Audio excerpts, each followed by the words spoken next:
কমলবাবু, আমরা দেখলাম যে অনুব্রত মণ্ডল তৃণমূলের এক দোর্দণ্ডপ্রতাপ নেতা, তিনি থানার এক পুলিশ আধিকারিককে অশ্রাব্য ভাষায় গালিগালাজ এবং সেই অডিও ক্লিপে, ভাইরাল অডিও ক্লিপে দেখা যাচ্ছে, শোনা যাচ্ছে বাড়ির মা বোনদের তুলে নিয়ে স্ত্রীকে তুললে কটূক্তি। এই গোটা বিষয়টা কিভাবে দেখছেন? দেখুন যে এটা তৃণমূলের একটা শ্রেণীর সংস্কৃতি, আর এই সংস্কৃতিটা আমি সহ্য করতে পারিনি বলে তো সংস্কৃতি ওই জায়গা থেকে তো আমি সরে এসেছি।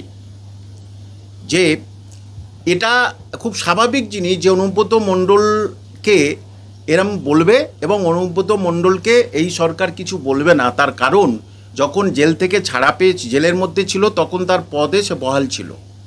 জেল থেকে ফেরার পরে তাকে জামাই আদর করা হয়েছিল এবং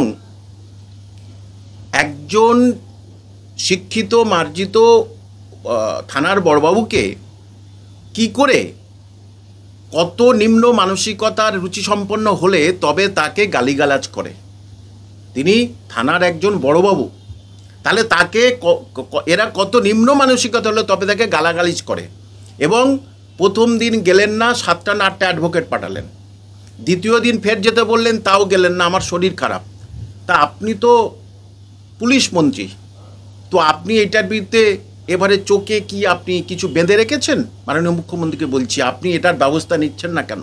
তাহলে কাল পরশু এইবার থেকে শুরু হবে, সাধারণ পুলিশদের কিন্তু লোক জাতা ভাষায় গালাগালি দেবে, দিয়ে বলবে অনুব্রত মণ্ডল যদি ছাড় পায় তাহলে আমরা কেন পাবো না।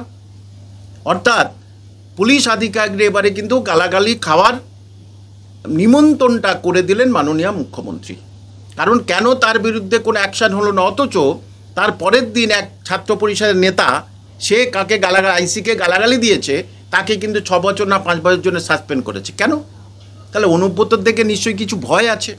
এই অযোগ্যদের দেখে যেমন ভয় আছে না মাননীয় মুখ্যমন্ত্রী, ঠিক অনুব্রতর দেখে কিছু ভয় আছে। প্রাণভোমরা হয়তো অনুব্রতর হাতে আছে, এই তৃণমূল সরকারের প্রাণভোমরা হয়তো অনুব্রতর হাতে আছে।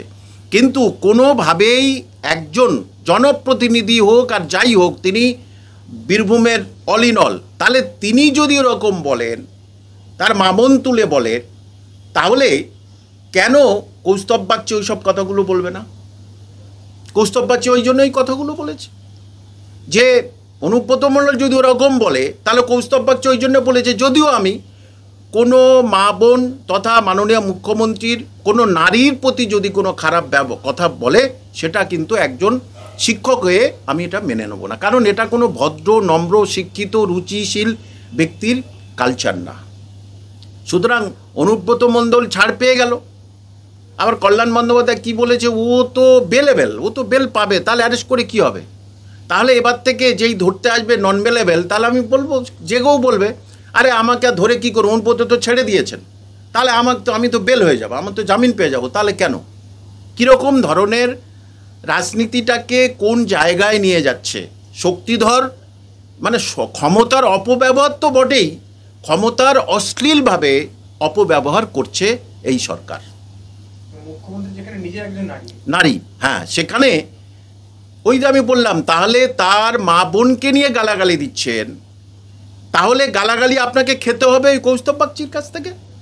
এবার আপনি কি করবেন? আপনার দলের লোক যদি তার ওসি কোনো দোষ করতে পারে কি পারে না সেটা পরের ব্যাপার, কিন্তু তার বোন, মা, ওয়াইফ কি দোষ করেছে? তারা তো এর ভিতরে নেই, তাদেরকে টেনে আনছে কেন? সুতরাং মুখ্যমন্ত্রী যখন চুপ হয়ে আছে, তো পুলিশ আধিকারিকরা কী করবে? পুলিশ আধিকারিক তাই কিছু করতেই পারবে না।